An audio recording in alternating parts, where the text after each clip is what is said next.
It's Wednesday, May the 5th, 2021. My name is Pam, and welcome to the reading of the Record Courier. As always, we'll begin our reading with the area deaths. Robert L. Wapples, age 93, went home to be with the Lord on May 2nd. Calling hours will be Thursday, May 6th from 9:30 to 10:30 a.m. at St. Joseph's Catholic Church at 2643 Waterloo Road, Mogadore, Ohio. A funeral mass will be held at 10:30. And that concludes the reading of the area deaths listed in the online edition. So we'll continue on with our first article. Buckeye Relief hopes to open dispensary in Kent by Caitlin McGarvey. A medical marijuana company has begun steps to open a dispensary on the west side of Kent and will go before the city's planning commission tonight, seeking a site plan review and a conditional zoning certificate. Buckeye Relief is a Level 1 medical marijuana cultivator and processor based in Eastlake. While its products can be found in dispensaries across the state, Caroline Henry, Buckeye's Relief Government Affairs Director, said the company is interested in opening its own facility in 1181 West Main Street. Henry said the spot is ideal because of its spacious building and ample parking. She said that clientele sometimes have a hard time finding parking around dispensaries, and because many of the people using dispensaries are disabled, more parking is always good. Buckeye Relief is still in the very early stages of the process, Henry said, and must first obtain a dispensary license from the State of Ohio Board of Pharmacy. Recently, they announced that the number of dispensary licenses in Ohio would be increased by 73. However, Henry said the company does not know exactly when the application process will start and is aware it will be highly competitive. To apply for the license, Buckeye Relief needs an address for a property with the appropriate zoning. That's why they're going through the conditionally permitted use process now. Kent Economic Development Director Tom Wilkie said that in 2018, the city added medical marijuana dispensaries, grow facilities, and processing facilities as a conditionally permitted use in most of its commercial and industrial zoned areas. To get a conditional permit for one of these facilities, the project applicant has to demonstrate that their project meets the conditions needed. Wiley said Kent would be pleased to have a dispensary conveniently located for its residents who need those products. He said Buckeye Relief representatives have been very conscientious in doing their due diligence. This would be the first medical marijuana dispensary in Portage County. Our goal is to make sure that any dispensary that Buckeye Relief would operate is an asset to the community, is beautiful, and is something that everyone is proud to have on their streets, Henry said. Products sold at the dispensary would be purely medicinal. According to the Ohio Medical Marijuana Control Program website, certified physicians may only recommend medical marijuana for the treatment of certain qualifying medical conditions, including AIDS, amyotrophic lateral sclerosis, Alzheimer's disease, cachexia, cancer, chronic traumatic encephalopathy, Crohn's disease, epilepsy or another seizure disorder, fibromyalgia, glaucoma, hepatitis C, inflammatory bowel disease, multiple sclerosis, pain that is either chronic and severe or intractable, Parkinson's disease, positive status for HIV, post-traumatic stress disorder, sickle cell anemia, spinal cord disease or injury, Tourette's syndrome, traumatic brain injury, and ulcerative colitis. The security plan for the company's cultivation and processing facility was developed by a former head of the U.S. Secret Service, Henry said. At the Kent facility, security officers would be on site and there would be constant video surveillance. The state's Board of Pharmacy can also log into the dispensary camera 24/7, whether to watch it live or rewind the footage, Henry said. In communities with medical marijuana dispensaries, it is common to see an increase in security in the area. It is like being near a bank, Henry said. Everything happens near that building is recorded and traceable. You would never come to a medical marijuana facility and see dirt on the floor or plants on the floor, Henry said. They're very high tech. It's like walking through a pharmaceutical company's operations. Henry said so far the Kent community has been supportive. If everything goes according to plan, Henry said, Buckeye Relief hopes it will be able to open its own dispensary by this time next year. The exact timeline is hard to predict, she said, as it depends on the licensing process. If Buckeye Relief is selected to be one of the 73 new dispensaries, it can immediately start the construction process. They have work to do, Henry said, but the West Main Street building would allow for expedited construction. The Kent Planning Commission will meet virtually at 7 p.m. today. You can watch the live meeting on the City of Kent's YouTube page. Streetsboro Councilman Mike Lampa to resign in mid-May by Caitlin McGarvey. Councilman Mike Lampa announced plans to resign from his position. His last meeting as a city councilman will be May 10th. In an email announcing his decision, Lampa alluded that the decision was made because of broken trust. He said he asked one person about the resignation process. That news was then blasted all over the city to certain people. His resignation letter was sent to City Council and the mayor only, he wrote. Various members of City Council received text messages from people who had no business knowing he was considering resignation. Though he said he heavily reconsidered his decision after an outpour of community support, he decided to move forward with resignation after he also received a text message from someone that had no reason to know about his decision.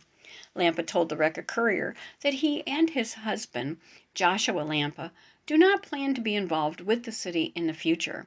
Joshua Lampa has also stepped down from the Parks, Recreation, and Conservation Advisory Committee, Lampa said. They will also no longer participate in the Streetsboro Bicentennial Committee. Lampa was first elected to represent Ward 1 on City Council in November 2019. According to Clerk of Court Carolyn Kremer, Streetsboro City Council has 30 days to appoint someone to fill the vacancy. She said she expects Council will put out a notice soon to solicit letters of interest from Ward 1 residents. In his email, Lampa said he is proud of his passion, honesty, the way he leads with his heart, and the accomplishments he has made. He entered the position being completely honest with who he was and what he stood for, bringing his whole drive and integrity to the role. He chose to be a doer, moving the city forward. Lampa campaigned on increasing communication to the residents in the city. With him leading efforts, the city was able to successfully update the technological capabilities of its website. He also promised to start cleaning up the city and said the zoning inspector has done a phenomenal job doing so. He said he hopes the current city council continues to move forward with plans to better the city's water infrastructure as they have discussed. He thanked Streetsboro Mayor Glenn Broska for his openness and willingness to work together. Lampa also thanked the residents who believed in him and continue to support him even in the roughest times. I do not know what the future holds, but I know I have no regrets in what I have accomplished, he said. Mantua Historical Society gets a grant to preserve historic records. The Mantua Historical Society will begin a project to improve the preservation and accessibility of its historical records through an inventory and the purchase of an archival quality storage supplies. This project is supported in part by an award from the Ohio Historical Records Advisory Board through funding from the National Historical Publications and Records Commission, National Archives, and Records Administration. This project will be the first step in an effort to gain a better understanding of the contents of the collections, make preservation enhancements, and to make these materials more widely known and accessible to the public. Once the collections are organized and in their permanent storage, a finding aid will be created to make these materials more readily accessible to researchers and the general public. The Historical Society is planning a digitization effort in the future to further preserve and make records more accessible to those who are not local. Collections include records of Mantua Center School, which is on the National Register of Historic Places, and Manawa Township School from as early as 1888, the newspapers, the Mantua. Record, later Record News, and the Record Courier from 1913 to 1985. Materials related to former President James A. Garfield, who preached next door at the Mantua Center Christian Church, and various records and memorabilia from prominent and founding Manawa families and business owners, among other records significant to Manawa residents in the Northeast Ohio region. The Manawa Historical Society operates a museum located on the second floor of the Manawa Township Town Hall building in the Manawa Center Historic District off of Route 82. The museum is open to visitors from 10 a.m. to noon on Thursdays or by appointment. And now, Ravenna Schools seek board member to replace Roger Bolts by Diane Smith. The Ravenna Board of Education is looking to appoint a successor to board member Roger Bolts, who recently resigned from the board. Bolts, a member of the board for 26 years, resigned effectively April 23rd. Bolts did not provide a reason for his resignation. Superintendent Dennis Hunkala said he will continue to serve on the board for the Maplewood Career Center. The remaining 4 members of the board are required to fill the vacancy within 30 days of his resignation. The person who is appointed to the board will serve until December 31st, 2021. The new board member will have to run for election in November to keep the seat and fill the remainder of the unexpired term. Those wishing to be considered must be a registered voter living within the Ravenna School District or must become one within 10 days of appointment. Applicants must submit a letter of interest along with an application form on the district website and any other information they may want the board to see by May 12th to be considered for the appointment. Documents may be sent to Treasurer Craig McKendry, 534 Summit Street, Ravenna, Ohio, 44266. Vaccinated staff doesn't need to be tested. By Jesse Balmert, Cincinnati Enquirer. In Columbus, fully vaccinated staff at nursing homes and assisted living facilities won't be tested for COVID-19, Governor Mike DeWine announced on Monday. Staff who are not vaccinated against COVID-19 must still be tested twice a week. Someone is considered fully vaccinated 2 weeks after his or her final COVID-19 vaccine dose. When staff is not vaccinated, that does increase the odds of the virus getting into the nursing home, DeWine said. The change could increase uptake at nursing homes, which was initially low nationwide. DeWine continues to encourage Ohioans to get vaccinated even as new COVID-19 cases drop. For example, Ohio reported 10,698 new cases in the past 7 days. That's a 22% drop from 2 weeks before. The state added 995 new cases between Sunday and Monday. Even though cases are down, if you have not been vaccinated, the risk to you is certainly very significant, DeWine said. DeWine says masks outdoor events helped keep NFL drafts safer. Cleveland hosted the NFL draft Thursday through Saturday, requiring individuals to be vaccinated, masked, and socially distanced inside their space. But compliance among the crowd outside was less strict. Still, DeWine said the Cleveland Browns and NFL did their best to keep everyone safe. Outside is always a lot better than inside, he said. By and large, we saw a lot of people with masks on, living with it at a much lower rate. Scientists are becoming increasingly skeptical that America will reach herd immunity between vaccination and prior infections. Very few people are saying, we're going to get rid of this virus, DeWine said. We're going to drive it down and most of us are going to get protected. It looks to me as if we're talking about living with it at a much lower rate. Like many states, Ohio is slowing down in distributing the vaccine. Ohio distributed 21,218 first doses last Wednesday compared to 26,956 the Wednesday before and 40,264 2 weeks prior, according to the Ohio Department of Health. More than 40% of all Ohioans and more than half of eligible Ohioans aged 16 and older have received their first COVID-19 vaccine. That amounts to 4,715,308 first doses distributed statewide. Nearly 1 in 3 Ohioans is fully vaccinated. Uptake has been lower among younger Ohioans. Nearly 31% of people in their 20s and 38% of people in their 30s have received their first shot. But those Ohioans were also the last to receive access to the vaccine. Ohio has shifted from demand outstripping supply to supply outstripping demand. To adjust, Ohio vaccine providers are offering walk-in vaccines without appointments and bringing shots to workplaces and nonprofits. Meanwhile, more contagious variants are on the rise, making up nearly half of new Ohio cases. Ohio has reported 658 cases of B.1.1.7, which originated in the United Kingdom, and 36 other cases of variants. According to U.S. Centers for Disease Control and Prevention data, Ohio is at 147.9 new COVID-19 cases per 100,000 residents over the past 2 weeks. If Ohio dips below 50 new cases per 100,000 residents, DeWine said he would lift all health orders, including the mask requirement. And now, flashes reeling from death of Brian Barnes. Kent State assistant coach dies at age 27, by Alan Moff.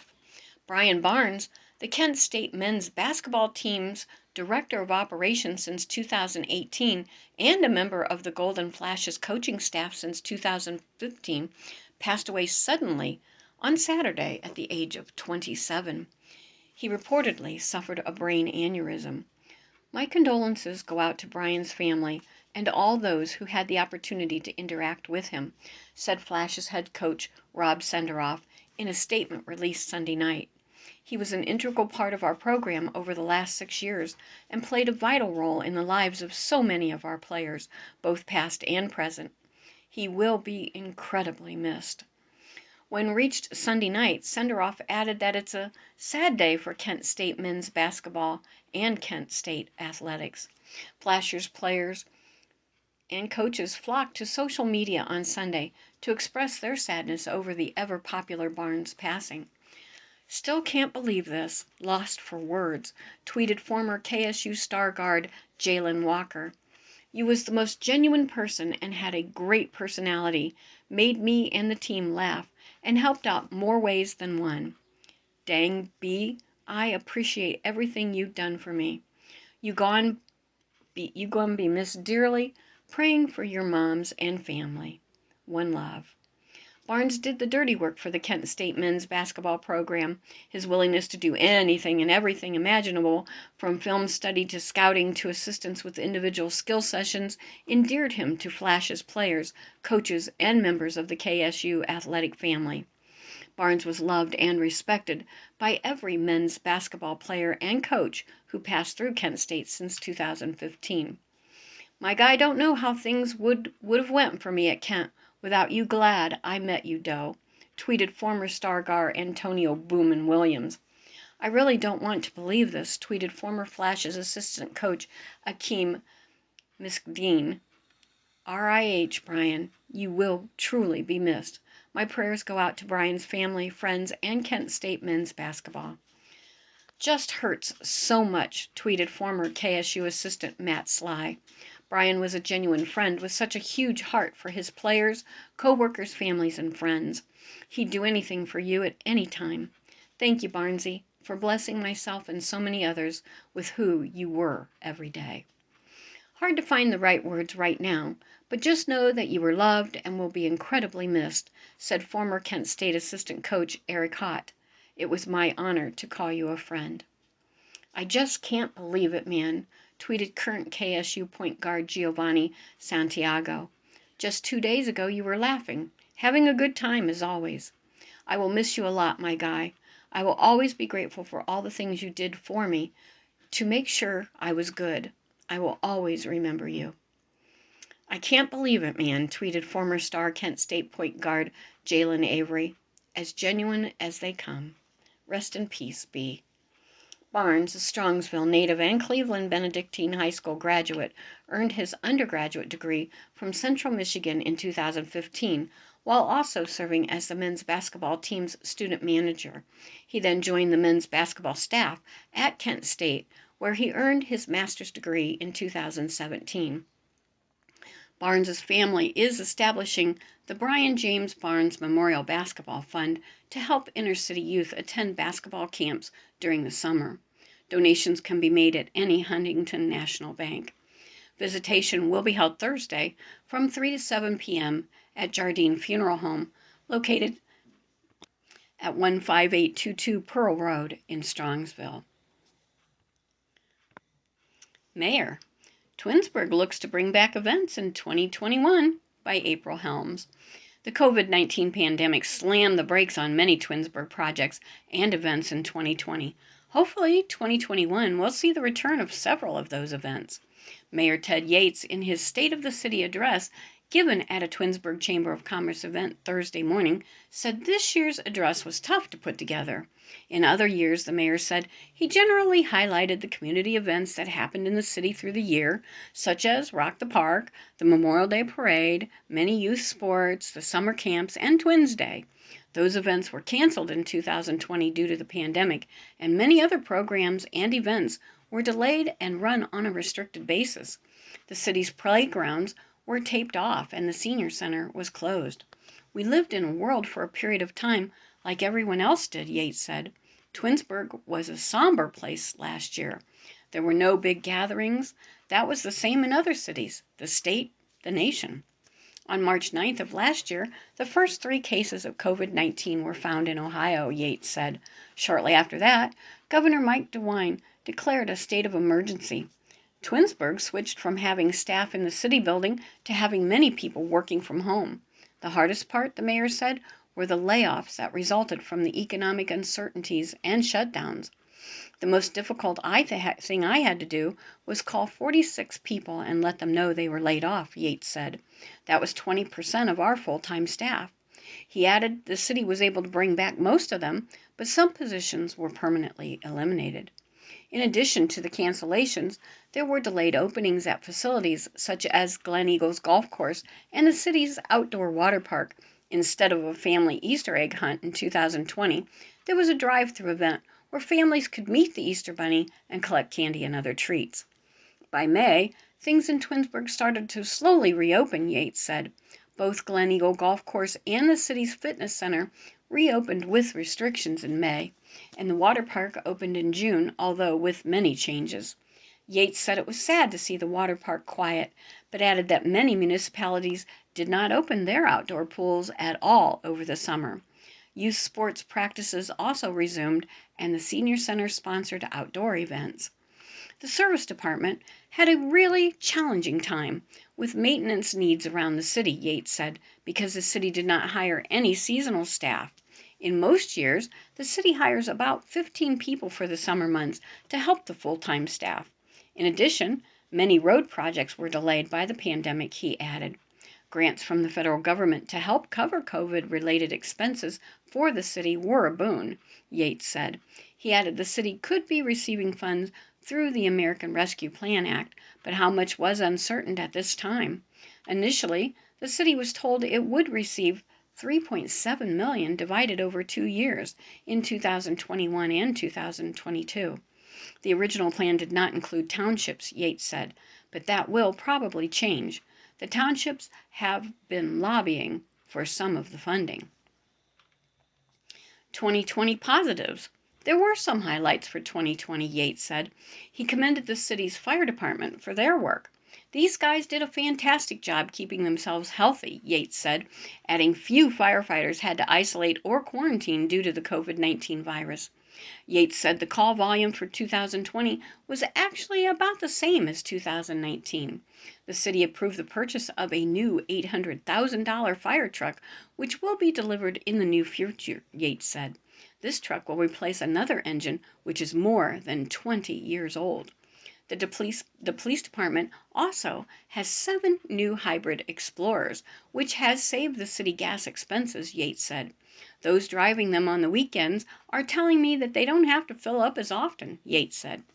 Despite the pandemic, the city saw several businesses either come in or expand, including Saffron, Pepperell and Fuchs, O'Reilly, Saffron and New Adventures, Early Learning and Child Development Center, Yates said that New Adventures was still under construction on 91. Cornerstone Business Park is completely built out, Yates said. It turned into this development we can be proud of, he said of the area, which was the former site of the Chrysler plant. Does it bring in the same revenue the old Chrysler plant did? No. It brings in about a third, but it's far better than vacant land, and it's a development the city can be proud of. Although the city is 90% occupied, which is good, but it does limit growth, Yates said. Plans for 2021. For 2021, Yates said several programs canceled last year are expected to come back. Registration is now open for the city's summer camps, and there are plans to bring back Safety Town, which Yates said the city hasn't offered for a few years. In addition, the city plans to bring back its popular Rock the Park concert series at Glen Chamberlain Park, 10260 Ravenna Road. The concerts are expected to start June 11th. Tickets go on sale May 3rd, and the lineup of concerts was expected to be announced. Another positive change, Yates says, was bringing on Chef Art Pour Restaurant Group to handle food service at the golf course and in the Aaron and Moses restaurant and banquet facility last summer. The restaurant reopened in September.